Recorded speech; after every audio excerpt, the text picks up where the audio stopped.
দর্শক, আজ সকালেই শুরু হয়েছিল চট্টগ্রামে এন্টি রেপ ইউনিটির তরফ থেকে একটি গণ অনশন এবং তারা চট্টগ্রামের প্রেস ক্লাবের সম্মুখেই কিন্তু সকাল থেকে বসেছিলেন এবং আমরা দেখতে পাচ্ছি এখন সকাল গড়িয়ে দুপুর তারা এখনও পর্যন্ত সেই প্রেস ক্লাবের সামনেই কিন্তু রাস্তায় বসে আছেন এবং তাদের হাতে রয়েছে তাদের প্লে কার্ডগুলো এবং তাদের সামনে রাস্তার উপরেই কিন্তু বিভিন্ন প্লে কার্ড এবং ব্যানার কিন্তু তারা রেখেছেন, যেগুলোতে লেখা আছে যে সারা দেশে খুন, হত্যা, ধর্ষণ ও আওয়ামী লীগের বিচার কার্যকর এবং স্বরাষ্ট্র উপদেষ্টার ব্যর্থতার দায় নিয়ে পদত্যাগের দাবিতে তারা কিন্তু এই গণ অনশন করছেন। এবং সকাল থেকে শুরু হওয়া এই গণ অনশন আমরা দেখতে পাচ্ছি এখন সকাল গড়িয়ে দুপুর গেল, দুপুর গড়িয়ে এখন বিকাল হতে চলল, এখনও পর্যন্ত কিন্তু তাদের এই গণ অনশন কিন্তু এখনও চলছে আমরা দেখতে পাচ্ছি। আমরা যদি একটু চেষ্টা করি তাদের সাথে একটু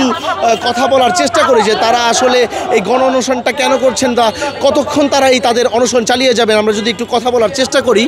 তাহলে আমরা একটু আপনাদেরকে জানাতে চাই। আপনারা বলবেন যে আপনারা কতক্ষণ পর্যন্ত এই অনশনটা করবেন বা আপনারা এই অনশনটা কেন করছেন? আমরা এই অনশনটা করছি নারীর অধিকার নিয়ে, নারীর নিরাপত্তা, যেসব নারীরা কেন এখনও পর্যন্ত নিরাপদ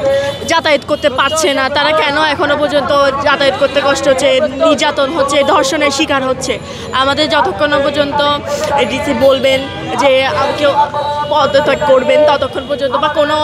বলবেন ততক্ষণ পর্যন্ত আমরা এই অনশনটা করে যাব। দর্শক, আমরা জানতে পারলাম তাদের অনশনের কারণ এবং তারা কেন অনশন করছেন এবং কতক্ষণ পর্যন্ত তারা এই অনশন চালিয়ে যাবেন আমরা কিন্তু আসলে জানতে পারলাম। এখানে তারা বসে আছেন সকাল থেকে, আমরা দেখতে পাচ্ছি তাদেরকে সংহতি জানিয়ে তাদের সাথে যুক্ত হচ্ছেন আরও শিক্ষার্থী বিভিন্ন কলেজ থেকে বা তাদের বিভিন্ন শিক্ষা প্রতিষ্ঠান থেকে এসে যুক্ত হচ্ছেন এবং এখানে আমরা দেখতে পাচ্ছি যে তারা রাস্তার ঠিক মাঝখানে কিন্তু বসে আছেন, অর্থাৎ চট্টগ্রামের চেরাগি পাহাড় থেকে জামাল খানের দিকে আসার যে রাস্তাটা, প্রেস ক্লাবের দিকের যে রাস্তাটা, সেই রাস্তাটাতে প্রেস ক্লাবের ঠিক সামনেই কিন্তু তারা বসে আছেন এবং তারা তাদের অনশন চালিয়ে যাচ্ছেন। এখন বিকেল হতে চলল এবং এই অনশন তারা ততক্ষণ পর্যন্ত চালাবেন যতক্ষণ পর্যন্ত তাদের দাবি আদায় না হয়। এখানে আমরা দেখতে পাচ্ছি যে বিভিন্ন স্তরের শিক্ষার্থীরা এখানে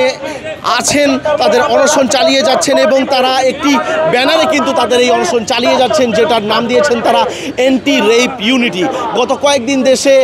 যেই ধর্ষণ, হত্যাকাণ্ড এবং চুরি, ছিনতাই, রাহাজানি সহ বিভিন্ন ঘটনা ঘটে গেছে, বিশেষ করে যে ধর্ষণের ঘটনাগুলো ঘটেছে সেই ধর্ষণের ঘটনাগুলোর বিরুদ্ধে কিন্তু তাদের আজকের এই অনশন এবং তারা